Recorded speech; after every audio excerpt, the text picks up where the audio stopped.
Pembelajaran kali ini adalah proses fotosintesis pada tumbuhan.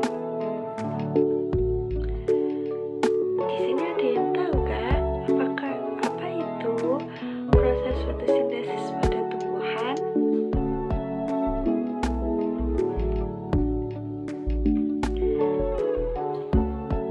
Nah, Ibu jelaskan ya. Jadi, proses fotosintesis adalah proses pengolahan yang terjadi dalam tumbuhan hijau. Jadi, proses ini itu berlangsung di tumbuhan hijau saja.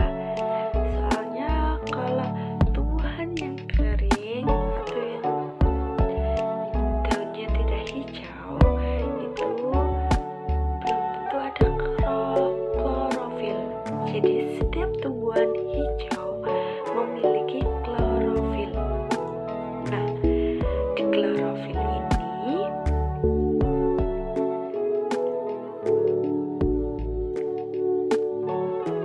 terjadinya suatu proses fotosintesis. Jika tidak ada klorofil, maka tumbuhan tersebut tidak dapat berfotosintesis.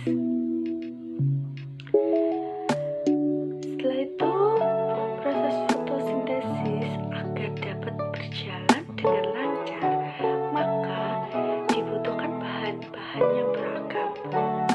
Jadi, bahan-bahan yang beragam ini, ada yang tahu apa itu?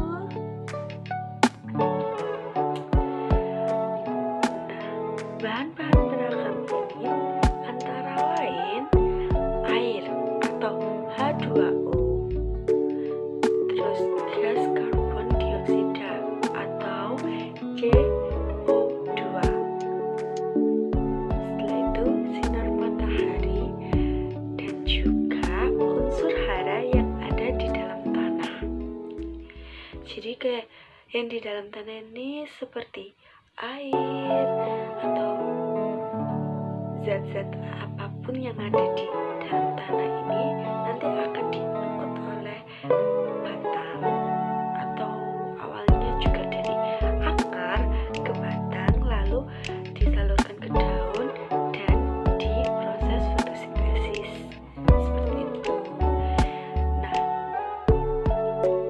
sedangkan gas karbon dioksida ini diperoleh dari mulut daun atau sebutan lainnya stomata dan lubang kecil pada batang atau lentisel. Sekarang lanjutkan proses fotosintesis ini berlangsung ya. Jadi proses fotosintesis ini kan berlangsung di bagian daun tumbuhan, tetapi tidak semua bagian daun bisa melakukannya. Jadi tidak semua bagian daun itu dapat berfotosintesis. Hanya bagian daun yang memiliki klorofil yang bisa melakukan proses fotosintesis. Klorofil ini adalah zat hijau daun yang berperan dalam proses fotosintesis.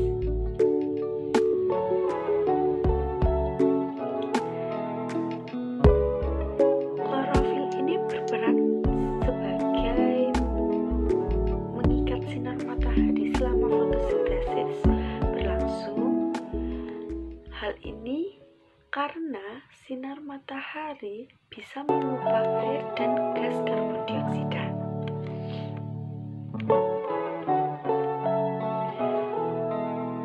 Sinar matahari mengubah air dan karbon dioksida atau CO2 menjadi karbohidrat atau cadangan makanan dan gas oksigen atau O2.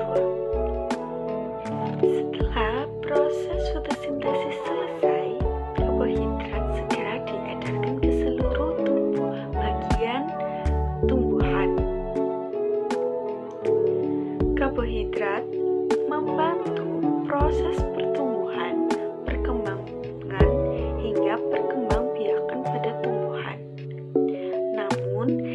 tidak semua karbohidrat dihabiskan. Sebagian akan disimpan sebagai cadangan makanan. Jadi, karbohidrat yang dihasilkan dari fotosintesis tersebut tidak semuanya dihabiskan, akan tetapi disimpan. Seperti itu. Paham anak-anak?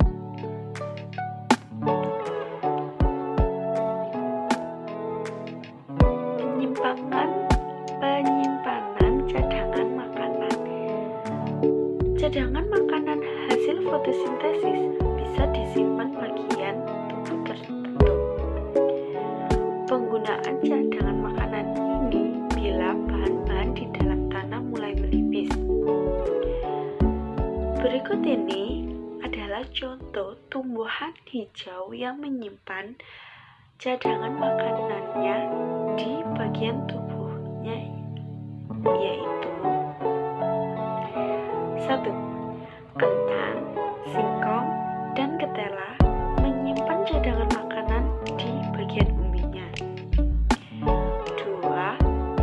Mangga, apel, jeruk, dan pepaya menyimpan cadangan makanan di bagian buahnya. Yang ketiga, kacang tanah, kacang kedelai, dan jagung menyimpan cadangan makanan di bagian bijinya.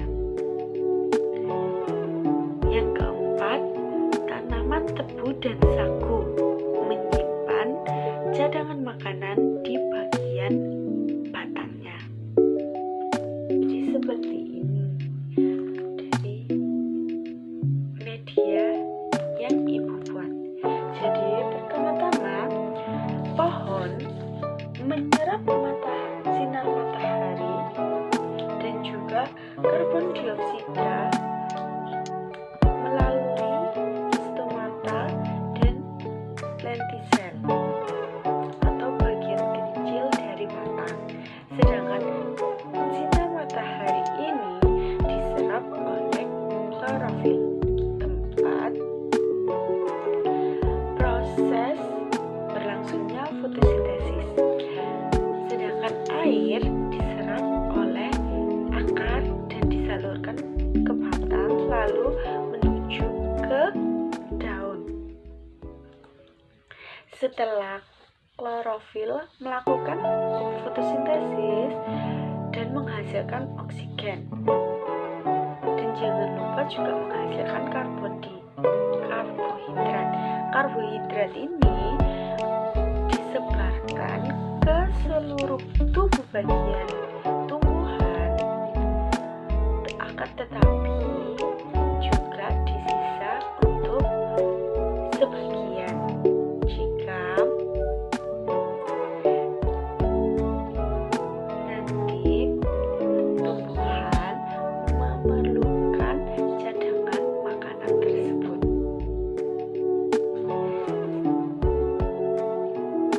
Seperti ini media dari Burahel.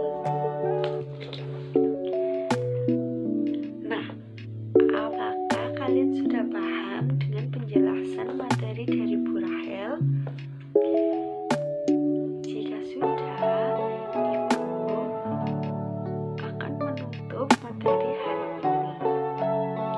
Sebelumnya, mohon maaf bila Ibu memiliki salah kata atau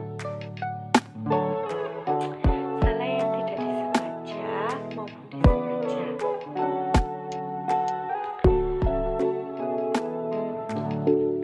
Jadi, itu adalah pembelajaran dari Ibu tentang proses fotosintesis tumbuhan.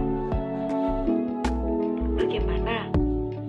Apakah sudah memahami proses fotosintesis pada tumbuhan?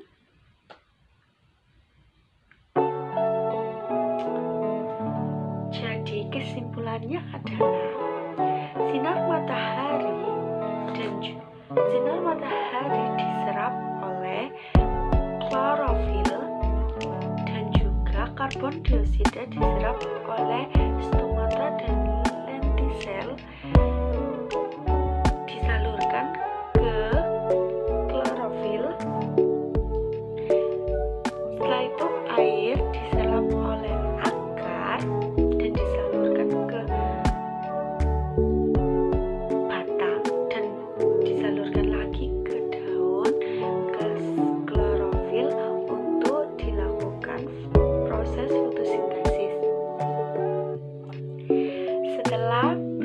fotosintesis selesai, jadi tumbuhan menghasilkan oksigen dan juga karbohidrat.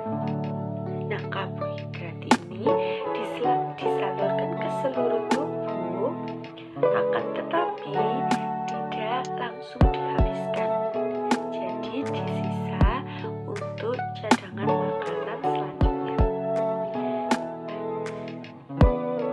Jadi segitu dulu penjelasan dari Ibu.